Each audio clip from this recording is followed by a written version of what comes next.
Hello வணக்கம். Welcome to food and beyond. எல்லோரும் எப்படி இருக்கீங்க? நாங்கள் ரொம்ப நல்லா இருக்கோங்க. இன்றைக்கி டே 3 ஆஃப் த எங்கள் ட்ரிப் தாங்க பார்க்க போகிறோம். வாங்க பார்க்கலாம். நாங்கள் ஸ்டே பண்ண ஹோட்டல்லே காம்ப்ளிமெண்ட்ரி பிரேக்ஃபாஸ்ட் இருந்துச்சுங்க. ஸோ அங்கேயே நல்லா சாப்பிட்டு முடிச்சிட்டோம்.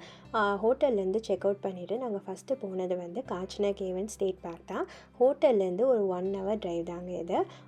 இதுக்கு வந்து வரத்துக்கு முன்னாடியே ரிசர்வேஷன் வேணும்னு சொல்லியிருந்தாங்க. ஸோ நாங்கள் ஊருக்கு வரத்துக்கு முன்னாடியே ஆன்லைனில் ஃபஸ்ட்டு நாங்கள் டிக்கெட் புக் பண்ணி வச்சுருந்தோம். இந்த கேவன்ஸ் வந்து 50 years முன்னாடி தான் கண்டுபிடிச்சிருக்காங்க. இங்கே ரொம்ப ஸ்ட்ரிக்ட்டுங்க. No backpacks, no phones, no camera, no food, water எதுவுமே எடுத்துகிட்டு போகக்கூடாதான். இங்கே வந்து உள்ளே போகிறதுக்கு ரொம்ப ஸ்ட்ரிக்டாக இருக்காங்க. இது வந்து ஒரு கைடட் டூர் வேறு. ஸோ எல்லாமே முன்னாடி செக் பண்ணிட்டு நம்மளோட ஒரு டூர் கைடும் வருவாங்க. விசிட்டர் சென்டர்லேருந்து இந்த கேவுக்குள்ளே போகிறதுக்கு ஒரு ட்ராம் மாதிரி இருக்குது. அதில் தாங்க கூட்டிகிட்டு போகிறாங்க. இந்த ட்ராம் வந்து கேவ் என்ட்ரன்ஸ் முன்னாடி நிற்குது. நின்றுட்டு ஒரு உள்ள கேவ் வந்து ஃபுல் ப்ரொடெக்டட் டோர்ஸ் வச்சுருக்காங்க. ஏன்னா அந்த வெளியில் இருக்க மாய்ஸ்சரோ எதுவுமே உள்ளே போகக்கூடாது. கேவை வந்து நல்லா மெயின்டைன் பண்ணுறாங்க. ஸோ உள்ளே வந்து ஒரு 2.5 miles வாக் வந்து சுற்றி காட்டுறாங்கங்க. ரொம்பவே நல்லா இருந்துச்சு. இந்த கேவ் வந்து ஃபுல்லி ப்ரொடெக்ட் பண்ணி சூப்பராக வச்சுருந்தாங்க. அண்ட் என்ன அனிமல்ஸும் வேணால் இங்கே ஹேபிட்டேட் பண்ணலைன்னு தான் சொல்கிறாங்க. ஆனால் ஸ்ப்ரிங் டைமில் பேட்ஸ் வரும்னு சொல்கிறாங்க. இங்கே வந்து ஃபுட்டோ எதுவுமே அலோடு உள்ளே கிடையாது. ஒரே ஒரு ரெஸ்ட் ரூம் வந்து மொபைல் ரெஸ்ட் ரூம் மாதிரி வச்சுருக்காங்க. அதுவும் கேவுக்கு வெளியில் தான் வச்சுருக்காங்க. ஸோ உங்களுக்கு அங்கே போகணுன்னா அங்கே தான் போகணும். ஆசெட் உள்ளே வந்து எதுவுமே நீங்கள் பண்ண முடியாது. அவ்வளோ ப்ரொடெக்டடாக அவ்வளோ வச்சுருக்காங்க. ரொம்பவே நல்லா இருந்துச்சுங்க. பசங்களுக்கு ஃபஸ்ட் டைம் அந்த ஸ்டாலக்டைட்லாம் பார்த்தது வந்து ரொம்பவே நல்லா இருந்துச்சு. என்ஜாய் பண்ணாங்கங்க ரொம்பவே.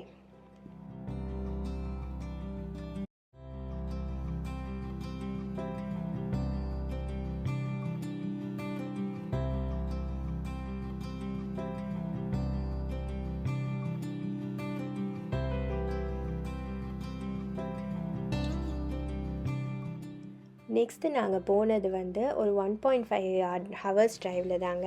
இது வந்து சிரிச்சாவுவா நேஷ்னல் மான்யூமெண்ட் தான் போனோம். இது விசிட்டர் சென்டர்லேருந்து மவுண்டன் அப்ஹில்லாக போய் தான் நம்ம பார்க்கறதுக்கு இருக்குது. நிறைய ஹைக்ஸ் இருக்குது. நீங்கள் கார்லேயும் போகலாம், இல்லாட்டி விசிட்டர் சென்டர்லேருந்து ஃபுல் ஹைக்கும் போகலாங்க. இங்கே என்ன ஸ்பெஷாலிட்டினா இந்த மவுண்டன்ஸ் ஃபுல்லாகவே டிஃப்ரெண்ட்டாக இருக்கும். இதுக்கு பேர் ரிக்ஸ் மவுண்டன் சொல்கிறாங்க. பார்க்கவே அவ்வளோ சூப்பராக இருந்துச்சு. அந்த ட்ரைவ் ஃபுல்லாகவே சைடில் ஃபுல்லாக அந்த ரிக்ஸ் மவுண்டன் தான் இருந்துச்சு. பார்க்கவே பிரம்மாண்டமாக இருந்துச்சுங்க. டாப் மேலே வியூ போகிறதுக்கு நிறைய லுக் அவுட் பாயிண்ட்ஸ் இருக்குது. நிறையா குட்டி குட்டி ஹைக்ஸ்லாம் இருக்குது. மேலேருந்து அந்த ரிக்ஸ் மவுண்டன் பார்க்கவே சூப்பராக இருந்துச்சுங்க. மாதிரி லெகோ பிளாக்ஸ் அங்கங்கே வச்சு கட்டின மாதிரி தான் இருந்துச்சு. அவ்வளோ பெரிய பெரிய ராக்ஸு அவ்வளோ மேசிவாக இருந்துச்சு. சில ராக்ஸ்லாம் ஒரு பாயிண்டில் ஸ்டாண்ட் ஆகி இருந்துச்சுங்க. ரொம்பவே நல்லா இருந்துச்சு. ஆனால் ரொம்ப ஹாட்டாகவும் இருந்துச்சு வெதர். ஸோ டயரிங்காக எக்ஸாஸ்டிங்காகவும் இருந்துச்சு. ஸோ நாங்கள் எலக்ட்ரோலைட் வாட்டர் வச்சுருந்தனால கொஞ்சம் ரொம்பவே ஈஸியாகவே இருந்துச்சு. பசங்களும் வந்து அது குடிச்சிட்டே இருந்ததுனால அவ்வளோ டயர்ட் ஆகலை. ஸோ இந்த அப்ஹில் வரும்போது நான் பார்க்க வேண்டிய லுக் அவுட் வந்து மசாய் பாயிண்ட்டுன்னு இருக்குது. அதுக்கு வந்து ஒரு குட்டி ஹைக் போகணும். பார்க்கிங் மாதிரி இருக்குது. அதை பார்க் பண்ணிவிட்டு ஒரு குட்டி ஹைக் தான். ஒரு லெஸ் தேன் 1/4 mile தான். அது ரொம்பவே நல்லா இருந்துச்சுங்க.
இது தாங்க அந்த மசாய் பாயிண்ட்டு. அந்த ஸ்டெப்ஸ் ஏறி மேலே பார்க்குறது தான் அந்த லுக் அவுட்டு. ரொம்பவே சூப்பராக இருந்துச்சு. அந்த ஹோமே ஒரு பாயிண்டில் தான் ஸ்டாண்ட் ஆகிட்டு இருந்துச்சு. நிறைய பேர் வந்திருந்தாங்க. பக்கத்துலேயே ஒரு ராக்கு ஜஸ்ட்டு ஒரு பாயிண்டில் வந்து ஸ்டாண்ட் ஆகி இருந்துச்சு.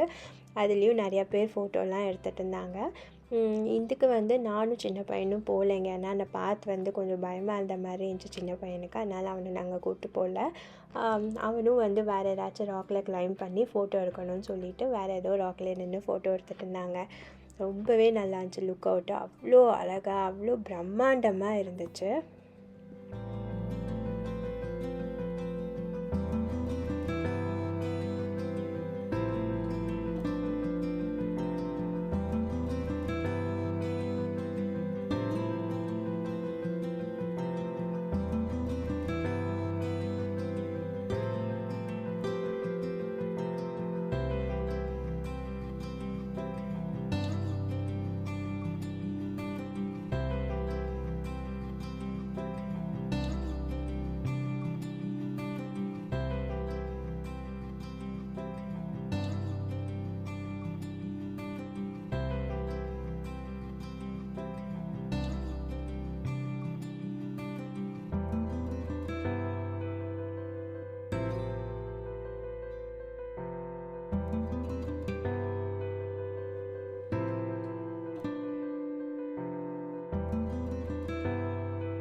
நாங்கள் எல்லா லுக் அவுட் பாயிண்ட்ஸை எல்லாத்தையும் பார்த்துட்டு டவுன்ஹில் வர ஆரம்பிச்சிட்டோங்க. வர வழியில் இந்த மாதிரி நிறைய அனிமல்ஸ் பார்த்தோம். இது பேரும் ஏதோ கொயோட்டி அப்படின்றாங்க. நம்ம நார்மல் கயோட்ஸ் கிடையாது. இது வேறு மாதிரி இருந்துச்சு. நிறைய ஃபேமிலியாக சுற்றிட்டு இருந்துச்சு. பார்க்கவே ரொம்ப டிஃப்ரெண்ட்டாக இருந்துச்சு.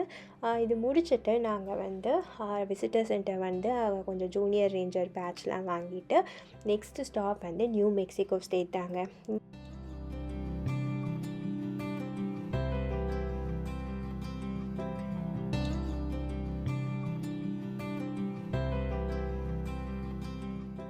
நாங்கள் இருந்த இடத்துலேருந்து நியூ மெக்சிகோ ஒரு 3 hour டிரைவ் தாங்க. ஜிபிஎஸ் வந்து ஒரு லோக்கல் ரோடை காட்டிடுச்சு. ஏன்னா ஏதோ கன்ஸ்ட்ரக்ஷன் ஒர்க்குன்னு சொல்லிட்டு இந்த ரோடு தான் காட்டுச்சு எங்களுக்கு.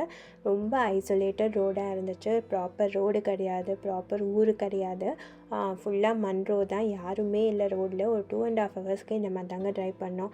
போய் சேரத்துக்கே வந்து டைம் ஆயிடுச்சு. எங்களுக்கு செம்மையாக பசிக்கவும் ஆரம்பிச்சிருச்சு. நல்ல வேலை ஒரு க்ளோசிங் டைம், ரெஸ்டாரண்ட் க்ளோசிங் டைமில் ஒரு பஞ்சாபி ரெஸ்டாரண்ட் இருந்துச்சு. அவங்களுக்கு தான் கால் பண்ணி கொஞ்சம் சாப்பாடு எடுத்து வைங்கன்னு சொல்லியிருக்கோம். ஸோ கரெக்டாக நாங்கள் போகும்போது ரெடியாக எடுத்து வச்சுருந்தாங்க. ஸோ தெய்வம் தான் அவங்க. கரெக்டாக பஞ்சாபி சோலே, சப்பாத்தி, ரைஸ், பன்னீர் பட்டர் மசாலா எல்லாமே எடுத்து வச்சுருந்தாங்க எங்களுக்காக. அவ்வளோதாங்க. அங்கே பிக் பண்ணிவிட்டு நாங்கள் ஹோட்டல் போயாச்சு. ஹோட்டல் ஸ்டே பண்ணது டேஸ் இன் அட் விந்தம் தான், டெம்மிங் ஏரியாவில். ரொம்பவே பிலோ ஆவரேஜ் ஹோட்டல் தாங்க. நாங்கள் புக் பண்ணும்போது அவைலபிலிட்டி வேறு எங்கேயுமே இல்லை. ஸோ வேறு வழி இல்லாமல் தான் இந்த ஹோட்டல் புக் பண்ணியிருந்தோம். பட் ஒரு நாள் ஸ்டே தான் அட்ஜஸ்ட் பண்ணிக்கலான்னு சொல்லிட்டு புக் பண்ணியாச்சு.